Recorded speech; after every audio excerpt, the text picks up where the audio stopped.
Hey, Justin here with Stay at Home Dad's podcast. Welcome to this fantastic place where I talk about a bunch of different topics in my life. Things with my kids, my family, parenting struggles, parenting tips, as well as a lot of guy stuff, health and wellness things, and a lot of other cool things too. So I hope some of that relates with you, hope some of that interests you. But anyways, thank you for joining me today. So I mentioned quite a while ago about volunteering and being part of your community and all that stuff, right? Well, I finally did that. I finally kind of dove into that volunteer aspect. I went to my kid's school. I applied to be the quote-unquote safe volunteer, whatever they call it. Got my background check all done so the school knows that I'm not some predator or a menace to society or anything like that. Got all that out of the way right around Valentine's Day. So I tell myself, okay, I'm going to sign up for my youngest daughter Kennedy's school party, a Valentine's Day party. They sent out a newsletter looking for help, so I figured, hey, why not? You know, I'm going to do this. I'm going to surprise my kid, roll into her class, add a little masculinity in there with all the volunteering moms, you know what I mean? Put myself out there, really kind of get out of my comfort zone. Kind of sounds like a win-win, right? Help my community, help my daughter, surprise her. So anyways, I get all signed up. I get there, pretty easy. The teacher and the classroom mom had everything kind of ready to go. The kids were finishing up their snacks. Then we helped them pass out their little Valentine's Day cards to their classmates. And then we moved on to some games. And that's where it kind of got a little interesting. The kids were playing relay games. The teacher had relay games set up. Simple stuff. You line up in a group. You go from one side of the room to the other with one of them, you had a spoon and you had little candy hearts on there. And you had to not drop the hearts and then go down and back, pass it to the next student, and so on, and go through that. Simple stuff. Now, I had a group of kids relaying in front of me, and then another volunteer had a group in front of her running back. So there's like two teams. So all the kids are lined up in big groups, and they're going back and forth, doing their relay thing, hooting and hollering and cheering and screaming, all that stuff. Well, some of the boys in the back, kind of in the back of the group, they were getting kind of antsy. They were jumping around, standing on stools and shelving and kind of just, you know, being typical kids. Just imagine 24 or so 4- and 5-year-old kids, holiday party, getting kind of crazy, fun times, amped up, right? But also trying to, or expected to, patiently wait their turn, right? It's kind of like herding cats. It gets a little crazy. Well, I'm watching all the kids screaming and cheering. It's pretty loud in there. But I noticed the cheering get a little louder. I noticed the screaming kind of went up a few octaves. And I didn't really think anything of it until I scan the group of kids. And I see one kid, one little boy, standing up proud and tall, screaming his head off with blood pouring down his face from this big 1-inch gash above his eyebrow. He was just wailing away and bleeding everywhere. It was coming down his face. It was going into his eyes, dripping on the floor. It was a lot of blood. It was concerning. I saw it about the same time as the other adults in the room. And I paused for a second because this is my first time volunteering. I'm like, shit, like, what do I jump in and do something? So I hesitate for a minute. I don't know the protocols.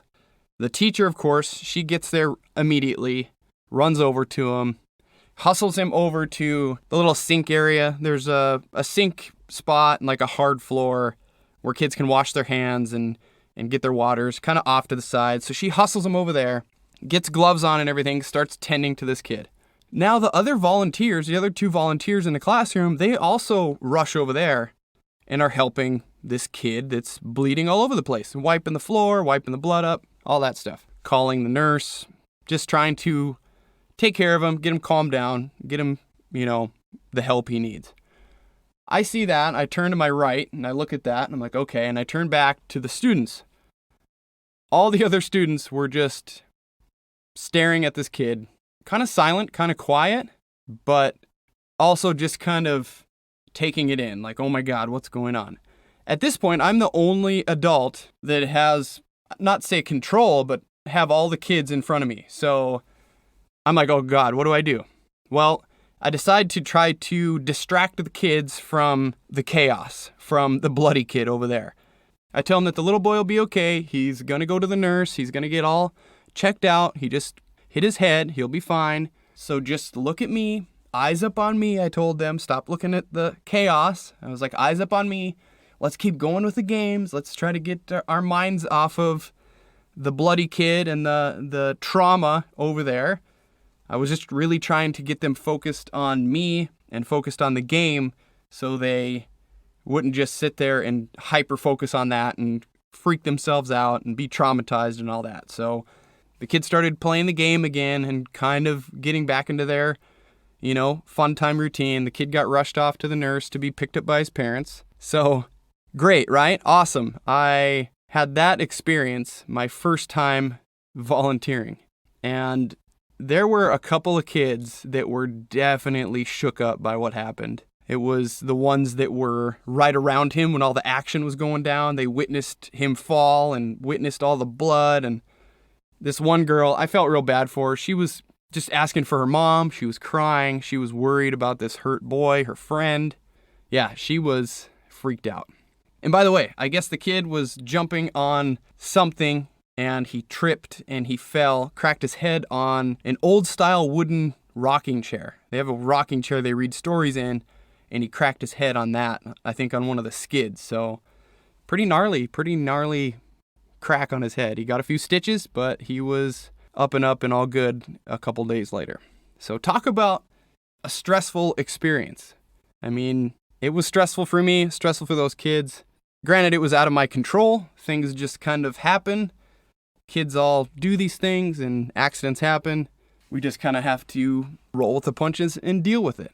So, along with this story, as well as last week's podcast about patience, and being a big driver of keeping your cool and keeping your patience is minimizing stress and anxiety, right?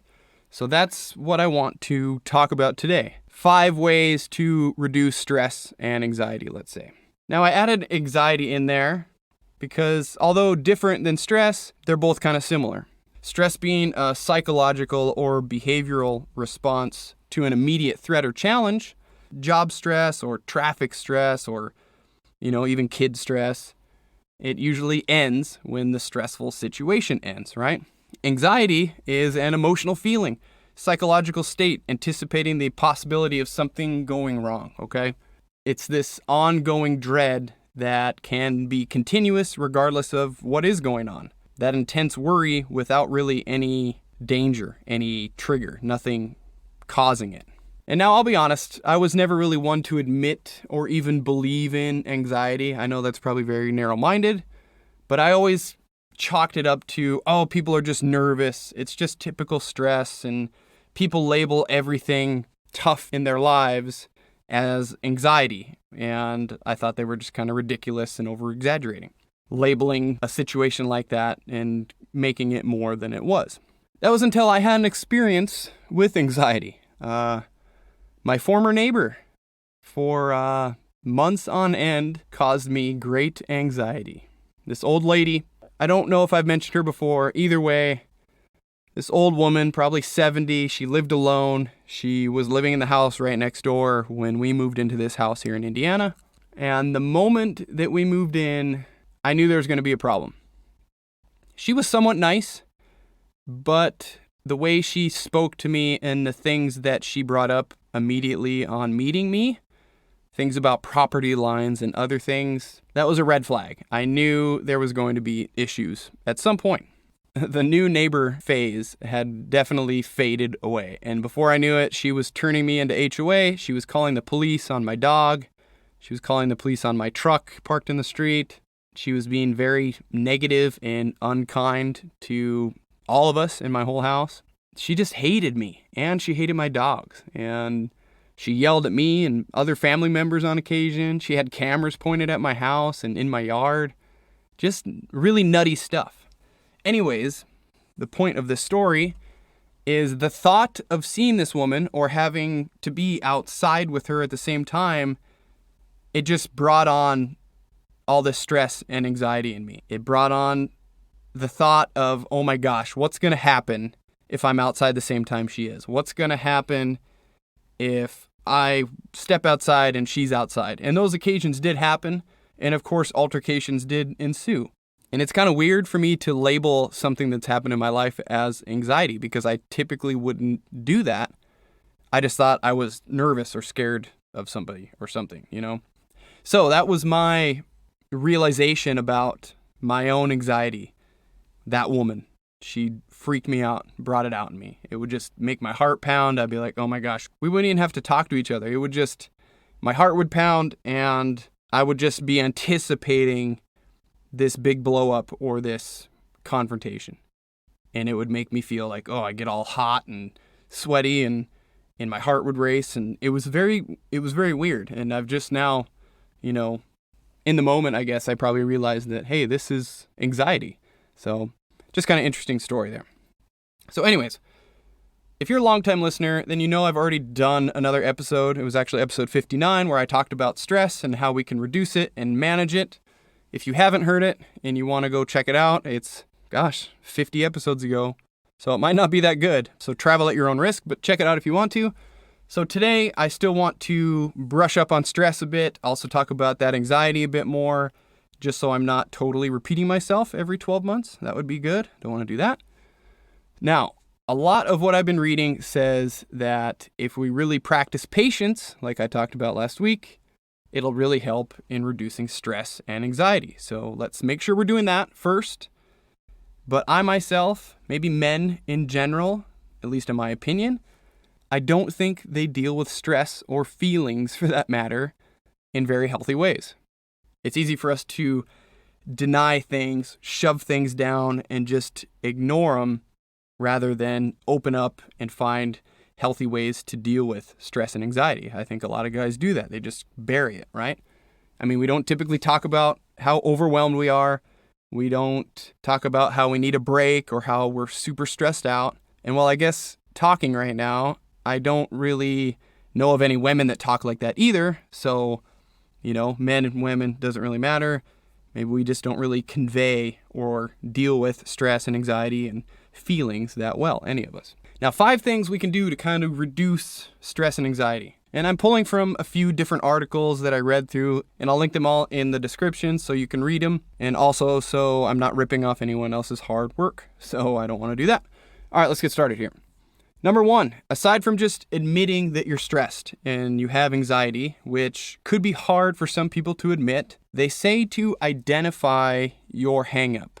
What is that thing or many things that got you to that level of anxiety or stress? So ask yourself, before you got there, what went through your mind? We need to kind of get to the root of, what's that word?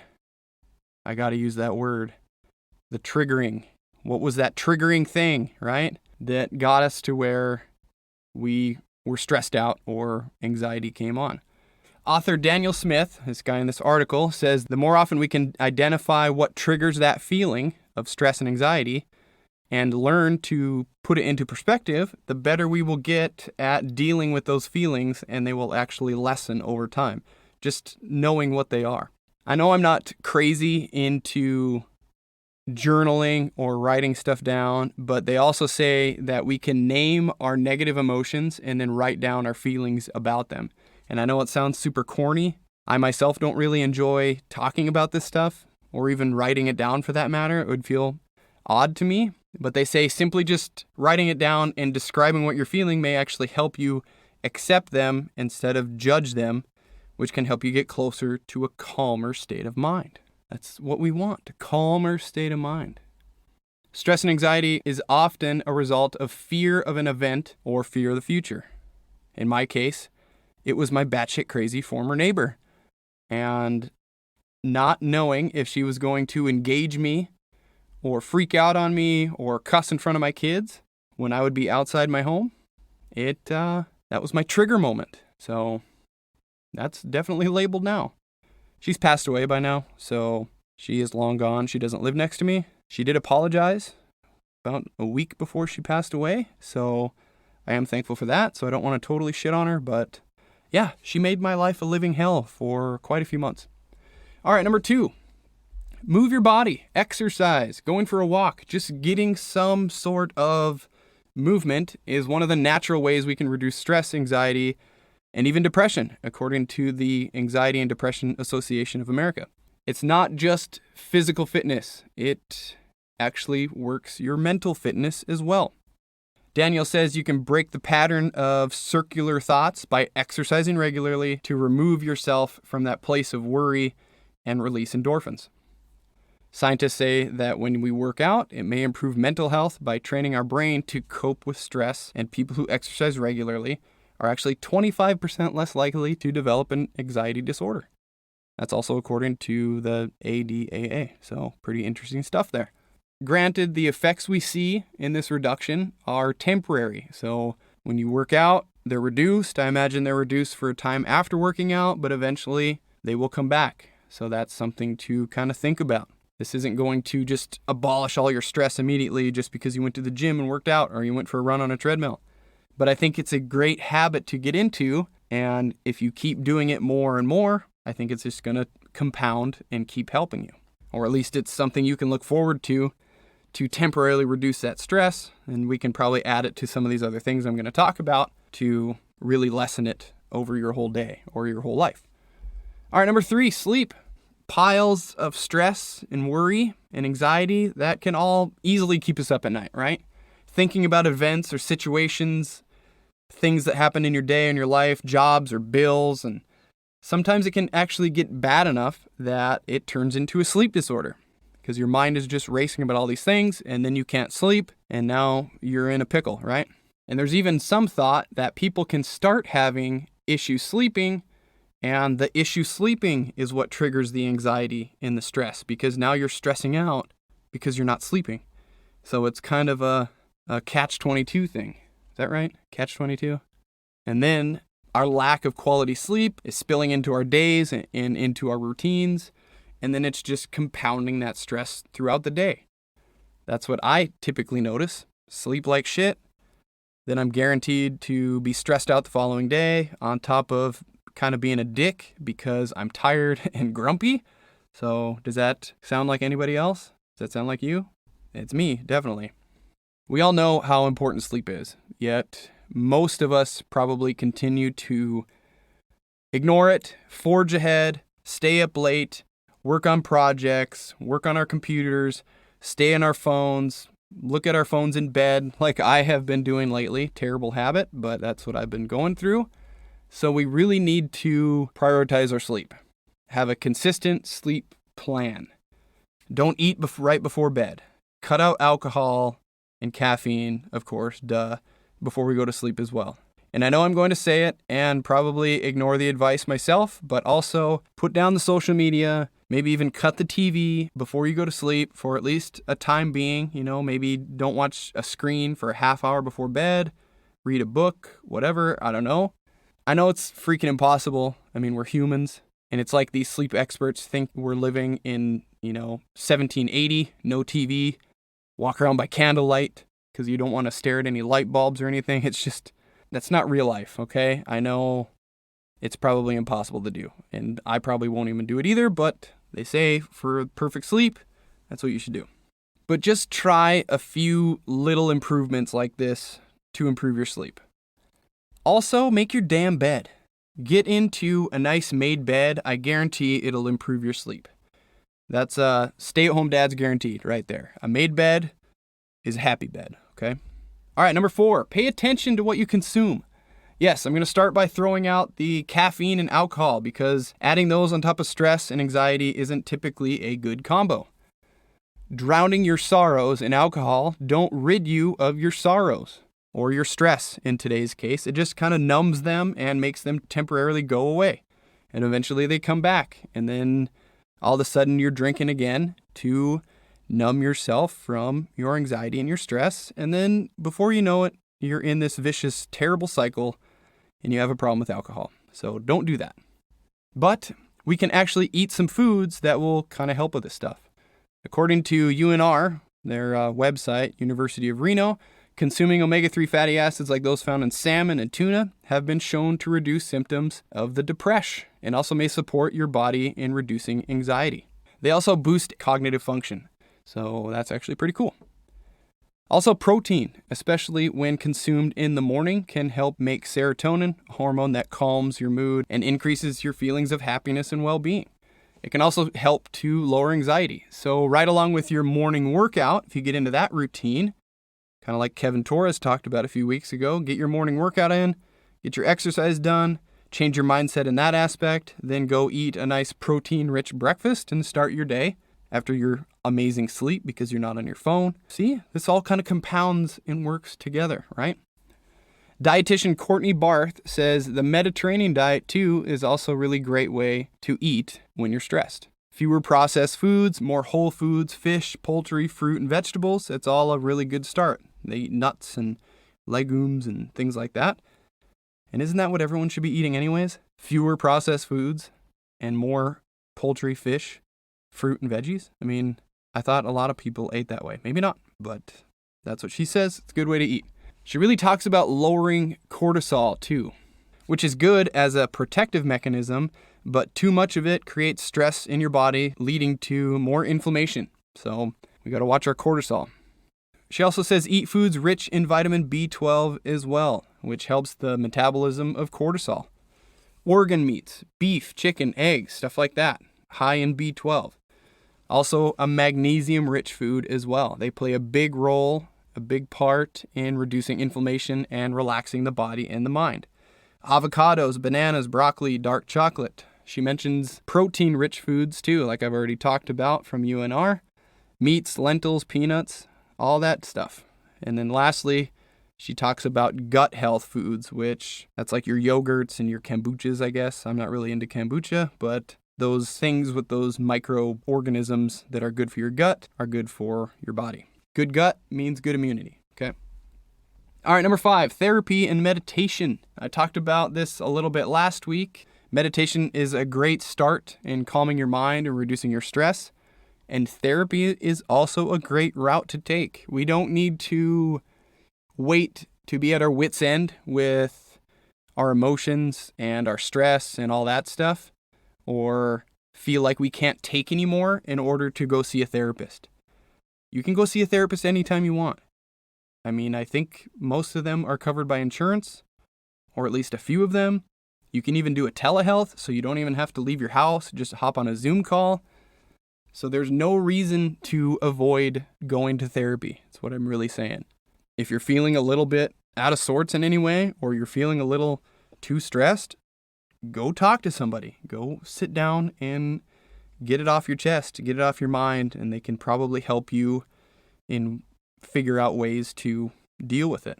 I think a lot of people avoid therapy because they think it's embarrassing, or they think there's some stigma around it.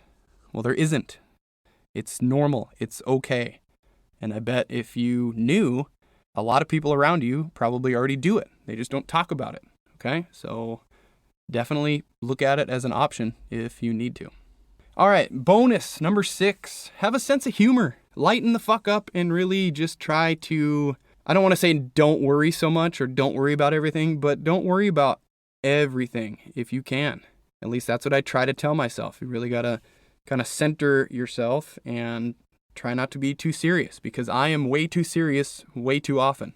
A lot of those situations that stress us out, that stress me out and cause anxiety, they're usually just a big giant nothing burger of worrying for nothing, right?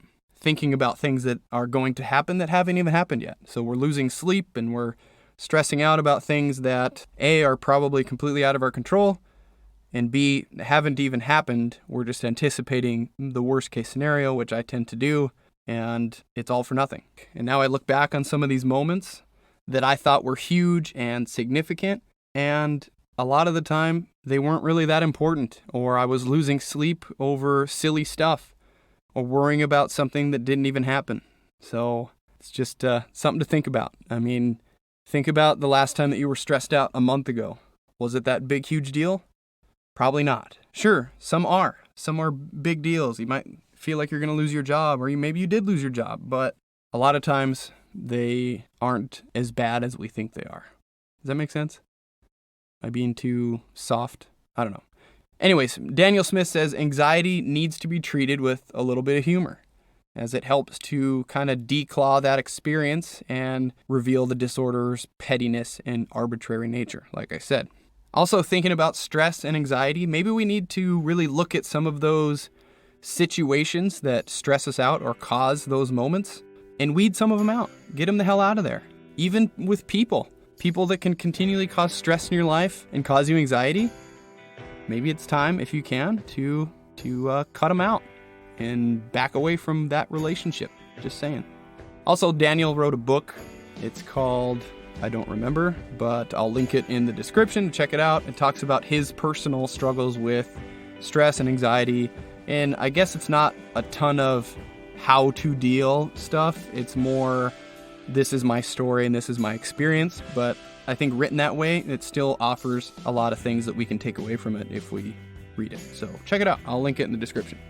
All right, that's about all I have for today's episode of Stay at Home Dads podcast. Maybe I'll do a little series, do a few episodes like this, talk about different wellness topics. I've already talked about patience, already talked about stress and anxiety today. Maybe we'll get into a few more wellness topics and just talk about some other things to make us all better humans, make me a better human. So anyways, thank you so much for listening today. I appreciate you being here.